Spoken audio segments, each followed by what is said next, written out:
What a Game 5 in Boston last night. You and I watched it together, and it came down to the wire, and it was Drew Holiday who ended up closing the game in Boston. I want to quote the great American philosopher of the locks, Styles P. It came down to Holiday. Yep. And the thing is, winning championship level plays. Like I said to start this series, I'm watching that point guard battle because without Middleton, if Holiday still outplays Smart, that means the Bucks are gonna win this series regardless. That's what I believe. That's why I'm looking at that matchup. And when you watch a healthy Ja Morant go against a Steph Curry and they're at their best, or a Luka, those are like big numbered. Ja Morant hanging all on the rim and dunking on people. Steph Curry unlimited range, and Luka putting up arcade type numbers.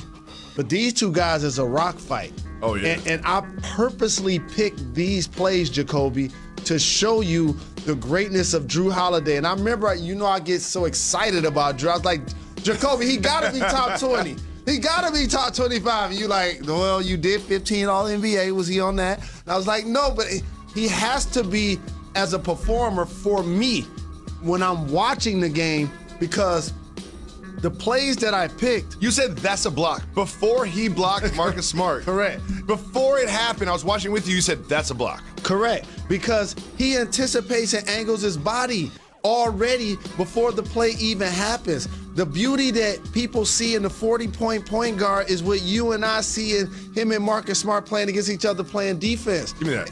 And again, like, they were down, 14 or 16 in the fourth. Yep. They were +9 the last 2 minutes. They were 6 for 6 in the fourth quarter from 3. Jason Tatum didn't attempt a field goal in the last minute. So if you're the Bucks, how does that happen? It happens because we're not going to bury the lead. Of course, Giannis is the best player in the game, but the best defensive perimeter player in the game is Drew Holiday. Drew Holiday. That steal at the end, like the gumption to attempt the steal, because that you could get a foul there, and a foul there changes the complete complexion of the game. But that right there, to reach in and get that steal, and look at him, just dribble it out. Well, I got a million things to say about multiple plays that I have to break down, but I'll talk about the defensive plays in particular. For Marcus Smart now, what ends up happening is he's the blue-collar point guard that's going to win you Defensive Player of the Year on a defensive-oriented team. Yep. But usually in situations like that, the people who initiate offense are Jason Tatum or Jaylen Brown. So he doesn't have to be a traditional push point guard in those situations. And if you notice, that left-hand handle was kind of wobbly. Yep. That's how he lost it. And I'm glad y'all teed these plays up. Look at Drew Holiday, the three he made, the hustle play, and then not the defensive strip. Now Giannis leads to the break, and it ends up back to Drew Holiday. And when you're watching the game, I'm telling you, I'm like, Drew Holiday taking this game over. You did say that. I can't lie. You did. You saw this whole game happen before it happened. I'm like, this is becoming a Bucks type game. Even That's when exactly Jason what you Tatum, said. When they were down by 10 in the fourth quarter, you were like, this is a Bucks game. But even when Jason Tatum did the crossover and the big dunk over Pat Connaughton, who also been playing well. I love Bobby Portis, who been playing well. And again, like, Holiday making a mid-range shot. Holiday making a three. Holiday getting a steal. And how about this, Jacoby? When Giannis was bleeding, and by the way, why was he in the game bleeding? Why don't y'all just stop the game, wipe off the blood? And they decide to finally do it after he was playing with the blood before the free throw. And I look at you and said, that's almost like a stall tactic. I need him to make this first one. When he makes the first one, everybody pay attention to what happened before Bobby Portis gets the tip in. Drew Holiday crashes down from the top. Like a lead blocker. He crashes down. There's a reason why look at him crashing down on Marcus Smart. Look, Smart ends up on the floor, creates space for Bobby Portis to get it. Look at this. Yep. That's another play for Drew Holiday. That ain't gonna show up in the stat sheet. No, there's no stat for that. There is no stat for that. And by the way I see Michael Jordan twinkle toes on the sideline against Charles Oakley and dunk on Patrick Ewing. That's how I see Drew Holiday on that last play. The steal, the block, tiptoeing on the sideline. Dribble to keep his poise. And then throws it off his belly. Winning plays. There's no stat for that. This is why I feel like for the Boston Celtics, and let me say something else about Giannis. This is what I appreciate. Say less. So when Al Horford dominated him the previous game and dunked all on him and elbowed him in the face, said less. The next game, Al Horford, Grant Williams, 9 total points. 9 total points. That was also a major difference. Oh, and Giannis didn't stop You're the Giannis stopper. Yeah. You're the Giannis stopper. Horford and Williams. You're the Giannis stopper now. All of a sudden, we got a solution to this problem. No. There's no solution to this problem. I'm Giannis Antetokounmpo. Correct. There's no answer. Correct. And he made sure of that. And I appreciate how defensively, in particular, that became the Bucks' calling card in order to get a big-time win that now puts them in pole position to close out this series. You said calling card, and in the late game, the Grizzlies had a calling card as well, and Steph Curry, via Kendra Andrews, used that calling card. Let's listen. Malika, I also asked Stephen Curry what the plan was tonight, and he just turned around and looked at me and said, "Whoop that trick. That is our game plan." Jalen, they said whoop that trick before the game. What happened during the game? Memphis took it personal. And see, they showed me a lot, Jacoby, because I told you there's a difference between winning without Ja in the regular season and the postseason, in particular against the Golden State Warriors. Yep. And not only did they beat the Warriors, they waxed the Warriors. So shout to Tyus Stones, shout to Triple J, who was knocking down threes, Desmond Bain, who basically, those guys, you ready for this? And Melton were unguardable for the Splash Brothers. Unguardable. Were unguardable. When you look at those highlights, like really look at them. That's Steph. That's Clay. That's Poole. They taking those buckets. They got whatever they wanted last night. Whatever they wanted. They should have won Game 4. I'm mad they didn't win Game 4. But Jacoby, they didn't just win by 5 or 15. There was a point they was up 50. I was asleep. There was a point that they were up 50. And I have to say this, as 3-6 Mafia won awards for what they did in Hustle and Flow, and shout out to my brother Terrence Howard, Anthony Anderson, Ludacris.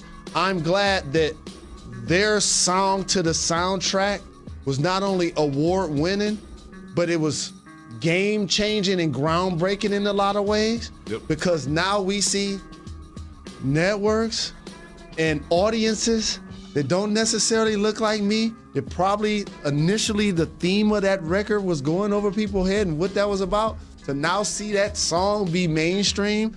And now, for me personally, but Draymond Green during the loss was hyping up the crowd when they said whoop that trick. We'll show it to you right now. Well, Look. The one thing I like about Memphis, I can tell whoever does their sound love Jalen and Jacoby. Because I remember years ago when we had the E40, nope. They were one of the first arenas that I paid attention to because this is what I do for a living. Yeah, they had the note. They were actually doing that. And this is a graduation of that.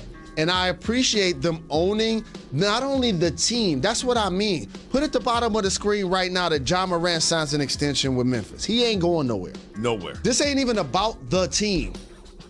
They're investing in the city. You see what I mean? And when the city come out and watch them and support them, and all of the artists and all sitting front row, suited and booted and iced down, like I appreciate that. And we brought Juicy J on the program. It's gonna be a lot of people that talk about the song. I need to see 3-6 getting more interviews. How about that? It is time for Soft Move or Boss Move.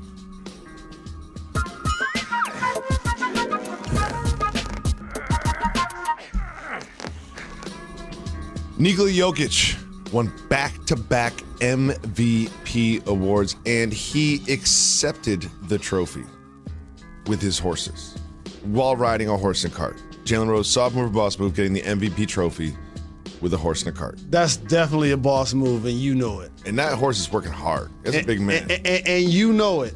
And by the way, like, just being from Michigan and, like, I can't wait to go to Central Park one day, see if I could get in one of those horse and carriages. Like, that's one of the things, that's one of the things you visualized years ago I did, like, about New York City.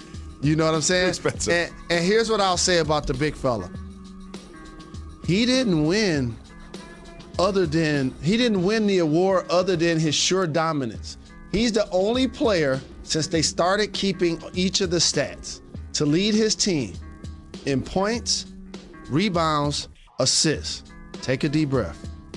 Blocks, steals, and field goal percentage. Ooh. In the same season. That's why he got my MVP vote.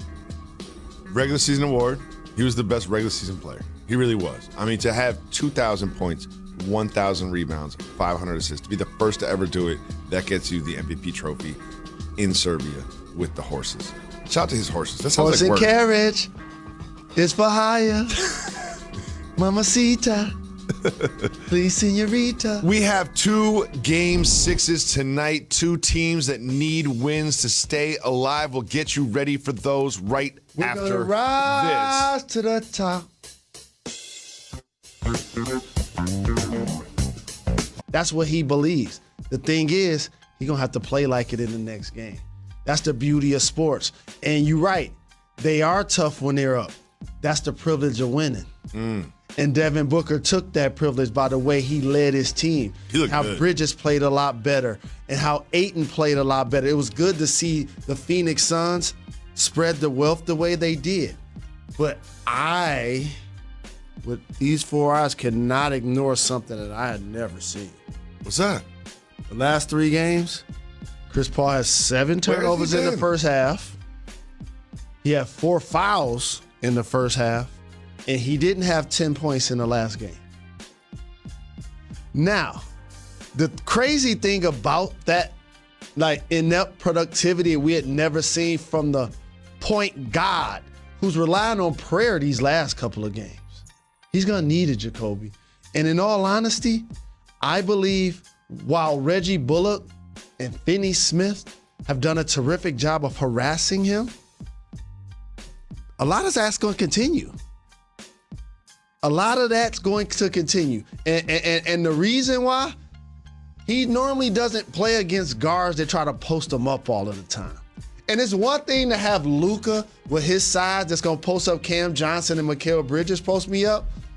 But Jalen Brunson posting him up, I know that's a mental exercise for him. I hated somebody smaller than me trying to post me up. You see what I'm saying? Disrespect. Exactly. It's the idea. Correct. You're doing what now? But Jalen Brunson's getting away with it and getting fouls on Chris Paul. And Chris Paul has not been himself. Correct. He has not been himself. And that's why they're making him play in the mud. They're forcing him to guard on the perimeter defensively. They're forcing him to guard on the post, and in return, they're picking him up 94 feet, trying to take the ball out of his hands. And that's terrific coaching and game plan execution. But when I see Dallas return home, like, Luka didn't play extraordinarily well these last couple of games. Not in the last couple of games. No. I think this is his chance to have a big night. Well, remember last time they were in Dallas, they hit all those threes. Correct. 20 plus threes. Yeah, do you remember game 4? Just everyone was hitting everything. And I feel like at home, that might happen again in game 6. I wouldn't be surprised. You're going to need that. But you know what else you're going to need? Luka being efficient and more playmaking. 2 assists in the previous game. The whole team had 9. They're going to more ball movement, more player movement, more cutting. That's usually what you get at home, especially from your role players. The Mavs need this one at home, and so do the Philadelphia 76ers. They face elimination this evening at home, game 6 against the Heat. Joel Embiid is back. James Harden had a big game, but didn't have a big game in the last game. What can the Sixers do to win this one? The top 5 people in the MVP voting were Jokic, Embiid, Giannis, Luka, and Tatum. I believe Luka's going to have a major game, which flips the page, this should be the Embiid dominant game. Only 17 in game 5. In particular, the way they just lost. That's the thing I want to point out. They just lost by 35. Like, they had a chance to press the Heat. You know what I mean? Yeah, you was down 0-2, you tied up. Joel shows courage by returning, playing through injury, wearing a mask. And then y'all lose like that. They got whacked. You know what I'm saying? And then y'all lose like that. So tonight, while you need Harden, of course, to be aggressive, and you want Maxey to have a big offensive game, and Danny Green made a lot of threes when they played at home prior. But this has to be the Embiid game. And I believe it will be, just like Luka. And therefore, both of those series, in my opinion, go 7. Ooh, interesting predictions from Jalen Anthony Rose. Now, a team that we haven't spoken about because they got swept by the Celtics, the Nets. Here is what Nets GM, your former teammate, Sean Marks, said about the roster. We haven't had any of those discussions yet, so it'd be unfair for me to comment on, how it looks with us and Kyrie, because to be quite frank, he has some decisions to make on his own. So he has to look at what he's going to do with his player option and so forth like that. But I think we know what we're looking for. We're looking for guys that want to come in here, be part of something bigger than themselves, play selfless, play team basketball, and be available. And that goes not only for Kyrie, but for everybody here. Jalen, translate that from GM speak to English. He's just speaking truth into power. And what ends up happening is that your best players should have autonomy on the decisions that the organization makes. If they're all-time great players like Kevin Durant, they get more autonomy. That's the gift.